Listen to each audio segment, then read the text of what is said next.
हमारे साथ अब इस पर बात करने के लिए रिटायर्ड मेजर मोहम्मद अली शाह हैं और मेजर जनरल रिटायर्ड JKS परिहार हैं, जो कि रक्षा विशेषज्ञ के तौर पर हमारे साथ जुड़ेंगे। मोहम्मद अली शाह साहब, अभी हमने जो गौरव की तस्वीरें दिखाई हैं, हमने दिखाया किस तरीके से भारतीय तिरंगा जो है वहां रह रहे भारतीयों की ढाल बन गया है। हमने दिखाया कि वहां इंडियन एम्बेसी ने किस तरीके से यूक्रेन से 30 किलोमीटर अंदर घुस करके यूक्रेन में पोलैंड की सीमा तक 500 छात्रों को रेस्क्यू किया, उन्हें सुरक्षित पैसेज दिया। हमने देखा कि कैसे पाकिस्तानी छात्रों को भी अपनी जान बचाने के लिए भारतीय तिरंगे का सहारा लेना पड़ा, उसे ढाल बनाना पड़ा।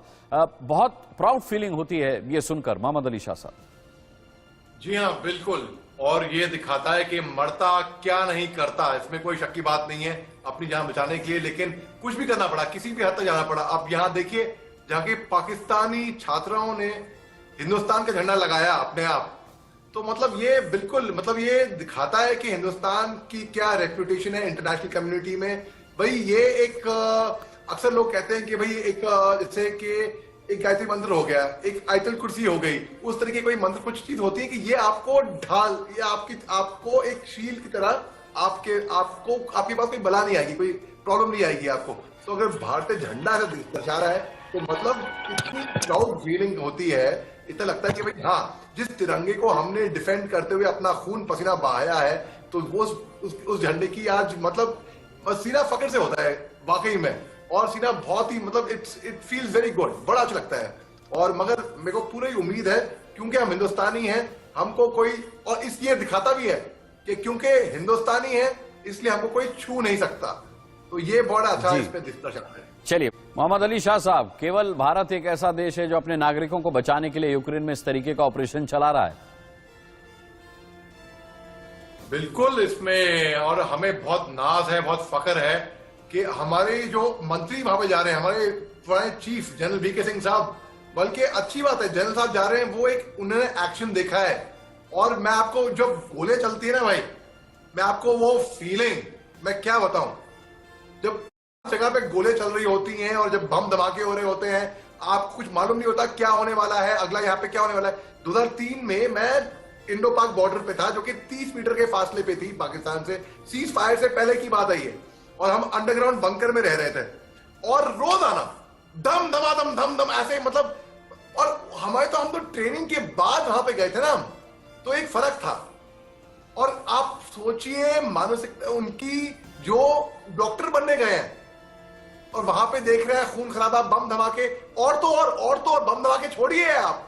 मैं कह रहा सबसे बड़ी भूल, सबसे बड़ी गलती क्या हुई, वो यूक्रेन ने जो सिविलियन को हथियार थमाए हैं, ये सोचे कि वो लड़ेंगे कि मरता क्या नहीं करता वाली बात है ना, वही हथियार आज की तारीख में डकैती में वो gun point fire, road fight हो रही है रोड पे। अब आप सोचिए बम धमाके अलग, आप सड़क पे निकले, हम रात को निकलते हैं ना अंधेरे में, यहीं पे नॉर्मली आमतौर पर बंबई में, गुड़गांव में, दिल्ली में रात को ही दवाई खरीदने के लिए ही समझ लिए हमें लगता है हल्का सा डर।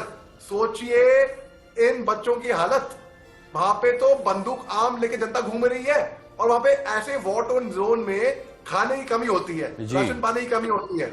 आप सोचिए सर्वाइवल ऑफ द फिटेस्ट होता है ना, कि भाई अब जिसकी लाठी उसकी बहस।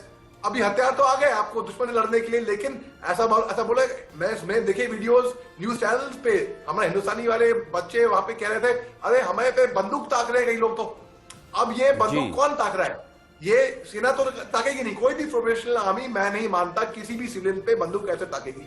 ये जब आप सिविलियन के हाथ में दे देते हैं ना बंदूक, जिनके पास ट्रेनिंग नहीं होती है, तब होते हैं ऐसे हाथ से। और मैं आपको क्या बताऊं, मेरा दिल जा रहा है, मैं समझ सकता हूं बाकायदा बिल्कुल कि वहां पे उन पे क्या गुजरी होगी, क्योंकि और इसी ट्रॉमा को लेकर के उनकी स्वदेश वापसी हो रही है मोहम्मद अली साहब पर। मोहम्मद अली शाह साहब, यहाँ एक सवाल और उठ खड़ा हुआ है, ये जहाज की जो तस्वीरें हैं जिस पर रूस की मिसाइल गिरी है, कि क्या अगला निशाना मोल्दोवा होगा? भाई अगला निशाना अभी कुछ कह नहीं सकते, मगर हो भी सकता है बिल्कुल।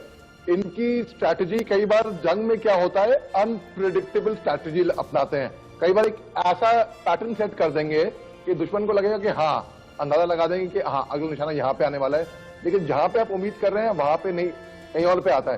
तो इसके बारे में अभी कुछ कहा नहीं जा सकता, मगर मैं आपको बताता हूं हल्का सा, जहां पर मेरा अनुमान जाता है कि देखिए, अगर रूस कीव पे जब भी हमला करता, जब भी मैं कह रहा हूं कल परसों जब भी करता है, उसके बाद इतना आसान नहीं है, और मेन जंग तो उसके बाद शुरू होगी। और रूस जो है, जहां तक इनका दबदबा बना हुआ था एक तरीके से भी हमले से पहले, मैं कह रहा हूं हमला करके एज अ फौजी मैं कह रहा हूं उन्होंने गलत किया एक तरीके से। जो उन्होंने युद्ध शुरू किया वो गलत किया। अब ये अलग कहानी है उसकी हिस्ट्री के भाई उनको प्रोवोक किया गया था, उनको चुबाया गया था, ये वो सालों सालों से, वो अलग कहानी है, उस पर अलग जाएंगे। ये तो वो बात हो गई कि भाई इसने मेरा किराया नहीं दिया कई सालों से, तो मैंने जाके इसे कत्ल कर दिया। एट द सेम टाइम मैं ये भी कहना चाहूंगा, एक तो आपने कत्ल कर दिया, दूसरा एक सेल्फ डिफेंस में अगर कत्ल करते हैं तो वो भी कोर्ट से बाइज्जत बरी होता है। अब वो दैट इज वो अलग कहानी रही। अब मान लिया अगर जब भी रूस ने कीव पे कब्जा कर लिया, एक अपनी वहां पे डमी गवर्नमेंट बना दी, पपेट गवर्नमेंट बना दी, जो कि अमेरिका के पक्ष में रहेगी, रूस के पक्ष में रहेगी। अब डमी गवर्नमेंट के बाद एक पीस कीपिंग फोर्स वहां पे लगाएगी, अपनी फौज वहां पे लगेगी, जाहिर सी बात। अच्छा, और जितने भी यूक्रेन के सिविलियंस हैं जिनको भी हथियार भी दे दिए गए हैं, जो डाकू, डकैत, मर्डरर, क्रिमिनल, चोर, चकैत वहां से छूट गए हैं जेलों से हथियारों के साथ, तो मतलब पूरे यहाँ के लोग क्या हो गए, बागी बन गए, उग्रवादी बन गए, मिलिटेंट बन गए। अब एक वोट ऑन कंट्री रहेगी वो, तो मतलब कि रूस बैटल जीत ले, पूरे बैटल जीत ले, उसके बावजूद भी ये वॉर को हारेगी। यानी कि मेन जो बड़ी पिक्चर है जिसको जैसे मैं देख रहा हूं, अफगानिस्तान वाला हाल होएगा यहां पे। अफगानिस्तान में अमेरिकी सेना 20 साल रही, तालिबान थी वहां पे, लड़ते रहे, और 20 साल के बाद छोड़ के रातों रात चले गए, कैसे दिखा आपने। तो यहां का यूक्रेन की तबाही होगी जी, और साथ में रूस की भी तबाही होगी, मगर फायदा किसका होगा इसमें, अमेरिका का और चीन का। और भाई अगर आप साहब की बात को और ऐड किए, तो व्लादिमीर पुतिन जो राष्ट्रपति हैं रूस के, अगर इनका बैकग्राउंड देखें तो ये लेफ्टिनेंट कर्नल थे भाई सेना में, ये स्पाई भी रह चुके हैं। इनकी जब बीवी के साथ इनका जब वो हुआ तो बीवी ने बोला कि भाई इनको बीवी को नहीं मालूम था कि अगला इनका क्या कदम होने वाला है। बीवी जो लाइफ पार्टनर है, जो सोलमेट है, उनको नहीं मालूम था। तो बीवी ने जब इनको छोड़ा, बोला कि भाई मैं इनको रूस के हवाले कर दी हूँ, रूस को जरूरत है इनकी, रूस की सेवा कर रहे हैं ये। तो जी, वो अनप्रेडिक्टेबल माइंडसेट के हैं, किसी को मालूम नहीं रहता कि भाई इनके दिमाग में चल क्या रहा है, क्या स्ट्रेटजी है। और जहां पे हम जैसे लोगों की सोच खत्म होगी ना, वहां पे इनकी सोच शुरू होती है।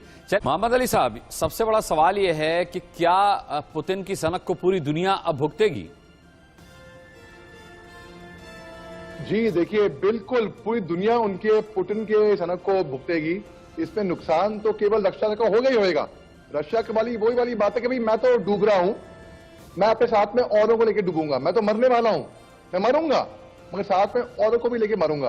तो युद्ध में फायदा किसी का नहीं होता है, सब कोई राइट नहीं होता, सब लेफ्ट। उसके बाद ये है सवाल, कौन लेफ्ट हो जाता है, मतलब लेफ्ट ओवर कौन बचता है फिर। तो पुतिन की जो बात गलती हुई, जो हमला किया उन्होंने, एक होता है थ्रेट परसेप्शन। फर्ज करिए बच्चे हैं और माँ बोल रही है बच्चों को, अच्छा तुम आए तो तुम्हारे शाम को पापा को बताती हूं मैं, तो बच्चे डरेंगे। लेकिन जैसे ही वो शिकायत हो गई और बात हो गई, खत्म, पोल खत्म, वो एक्सपोज हो गए ना, उसके बाद तो डर खत्म हो गया, डर बचा ही नहीं उसके बाद।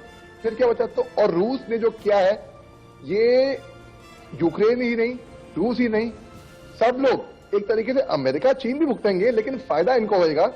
हिंदुस्तान इसमें इसका नुकसान होगा। हालांकि हमारा न्यूट्रल स्टैंड है, इकोनॉमी डाउन होगी। अब आप देखिए, अंदाज लगाइए, अगर तेल रूस नंबर 3 पे आता है तेल के एक्सपोर्ट में, ठीक है, अगर तेल के दाम ऑलरेडी बढ़ गए, सबको इसमें दिख रहा होगा। और जब तेल के दाम बढ़ते हैं, फायदा किसको हो रहा है इसमें? कॉमन सेंस की बात, रूस को। फिर भी इसे प्रतिबंधियां लगा दी हैं उन पे, रूस को फायदा हो रहा है। बहुत बहुत धन्यवाद करना चाहूंगा अपने दोनों ही रक्षा विशेषज्ञों का, परिहार साहब आपका भी और मोहम्मद अली शाह साहब आपका भी बहुत बहुत धन्यवाद।